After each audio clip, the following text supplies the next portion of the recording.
We've been told a lie. For centuries, Hollywood, epic novels, and even some mainstream history books have sold us a romanticized, sanitized version of the Middle Ages. They tell us that wars were won by the sharpest blades, the bravest knights, and the most brilliant tactical maneuvers on the field of honor. They want us to believe in the supremacy of the longbow at Agincourt, or the devastating charge of the heavy cavalry at Patay. But the cold, hard, and often ugly truth of history is much less poetic and far more calculating. While the knights were charging, it wasn't the steel in their hands that decided the fate of empires or the redrawing of maps. It was the gold in the king's coffers, and more importantly, the sophisticated credit lines he could secure from the shadows of Florence, Venice, and London. Today, we are pulling back the heavy velvet curtain of the feudal system to reveal the most lethal weapon of the medieval era. It wasn't the longbow, it wasn't the trebuchet, and it certainly wasn't the concept of chivalry. This is the story of how money, and the absolute desperate lack of it, built and destroyed the greatest dynasties in history. This is the secret economy of blood, where the ledger was more powerful than the sword. To truly understand why gold was king, we first have to look at the primary military asset of medieval warfare, the knight. In the modern world, we think of a knight as a noble hero, but in the 14th century, he was essentially the equivalent of an F-35 fighter jet or a high-end main battle tank. If you wanted to be a serious player on the European stage, you absolutely needed heavy cavalry. But a knight was a walking, breathing financial black hole that required constant investment.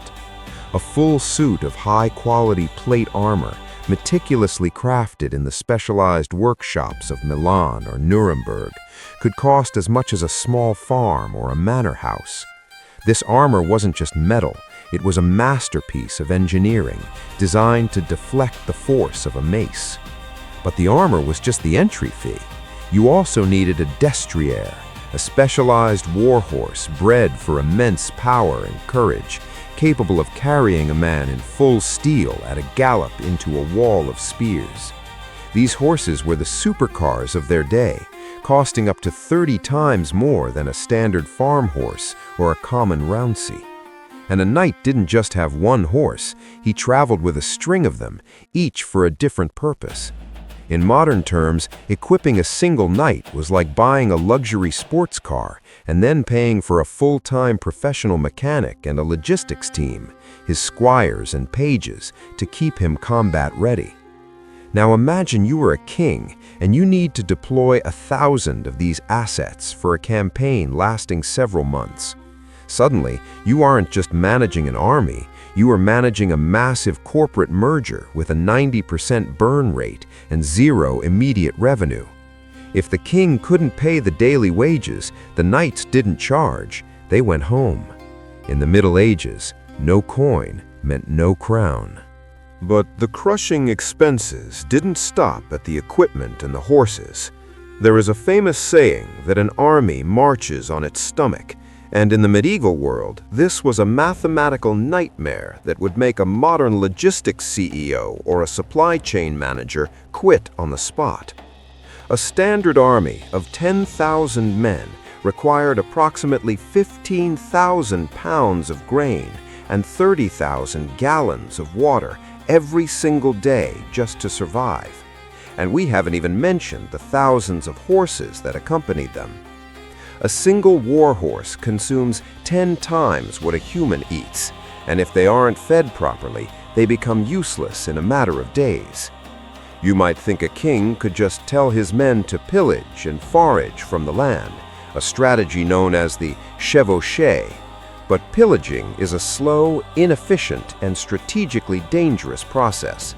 It turns the local population into insurgents, destroys the very land you're trying to conquer, and slows your advance to a crawl. If you wanted to win a war of conquest and actually hold the territory for the long term, you had to buy your supplies.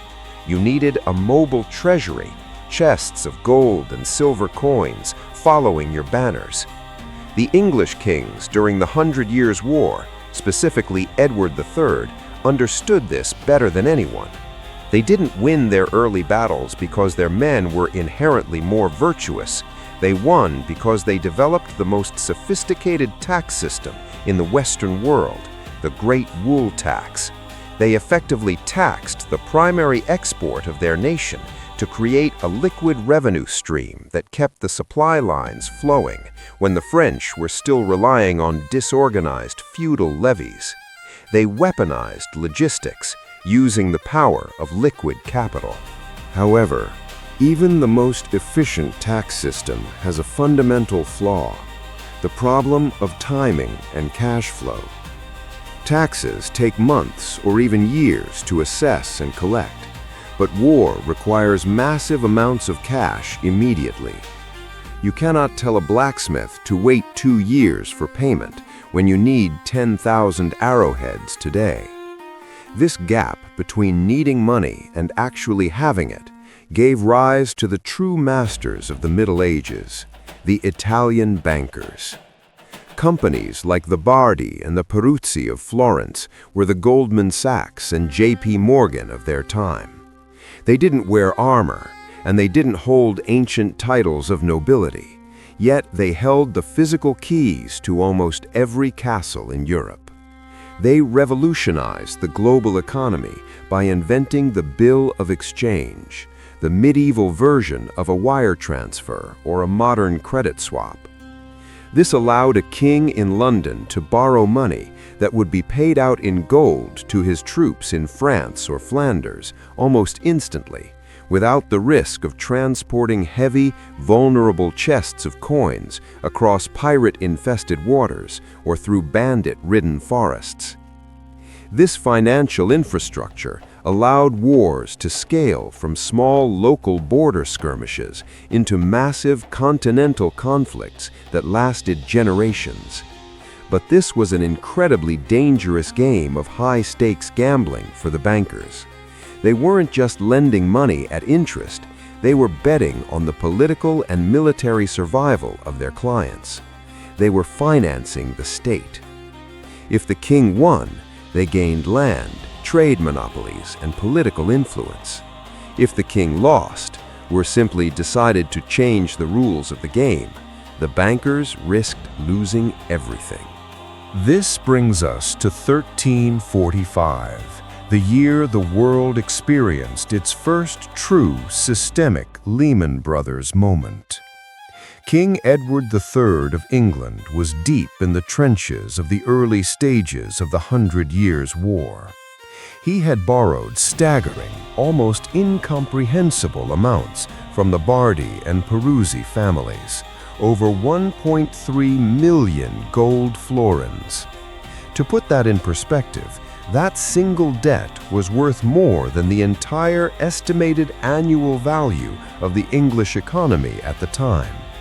It was a debt that could never truly be repaid under normal circumstances. Edward expected a quick, decisive victory and the capture of the French crown jewels to settle his tabs and keep the credit flowing. But the war dragged on, the French resisted, and the English coffers ran dry. In a move that sent shockwaves through the foundations of Europe and changed the history of finance forever, Edward did the unthinkable. He declared a sovereign default. He told the most powerful bankers in the world that he simply wasn't paying them back. He essentially canceled his debt by royal decree.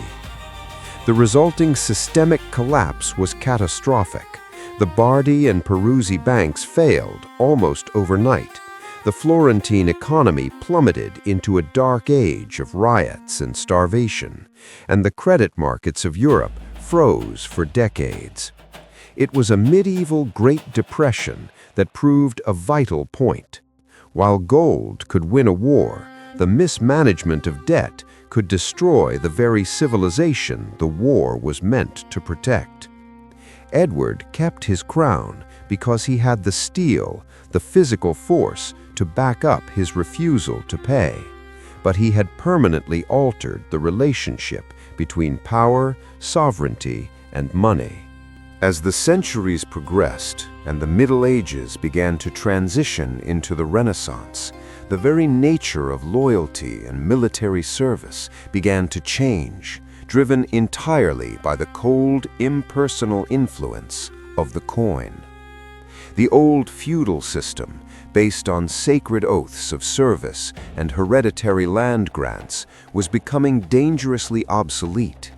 Kings realized that their vassals, the lords and barons who owed them 40 days of military service, were often slow to mobilize, politically unreliable, and prone to leaving the battlefield the moment their legal obligation was met. The solution was the professionalization of violence through the use of mercenaries. Groups like the condottieri in Italy and the great free companies in France were essentially military subcontractors or private military corporations. They had no country, no king, and no religion. They had only a contract and a price list. This was the ultimate realization of war as a pure commodity market. If the French offered 10,000 florins and the English offered 12,000, these elite professional killers would switch sides mid-campaign without a second thought or a shred of guilt. Chivalry was dead, replaced by the bill of sale. The steel was now for sale to the highest bidder on the open market, and only the gold could buy the lease on their loyalty. By the end of the Middle Ages, the most successful and long-lasting rulers weren't necessarily the best tacticians or the most charismatic generals. They were the most effective fundraisers and accountants. So why did gold win more wars than steel? Because steel is finite, heavy, and singular. A sword can only be in one place at one time, and its utility is limited entirely to the physical strength and skill of the man holding it. But gold? Gold is a force multiplier of infinite potential. Gold buys the grain that keeps the soldier standing when he would otherwise collapse from hunger or disease. Gold buys the credit and the bills of exchange that allow a king to lose a 3-day battle but still win a 10-year war through attrition. Gold buys the loyalty of the mercenary who would otherwise be your most dangerous enemy. And perhaps most importantly, gold buys time, the one resource that no general, no matter how brilliant, can afford to lose on the battlefield. Even today, in our modern world of cyber warfare, satellite surveillance, and nuclear deterrence, the fundamental principle remains unchanged. The nation with the strongest currency, the most stable banks, and the deepest credit lines is the nation that ultimately dictates the terms of the world. Chivalry is a myth created to mask the reality of power. History is not a collection of heroic tales, it is a ledger of costs and returns. If you want to understand how power truly works and why some empires rise while others crumble, stop looking at the crowns and the swords. Start looking at the coins and the debts. Strategy is the only currency that matters in the long game of history.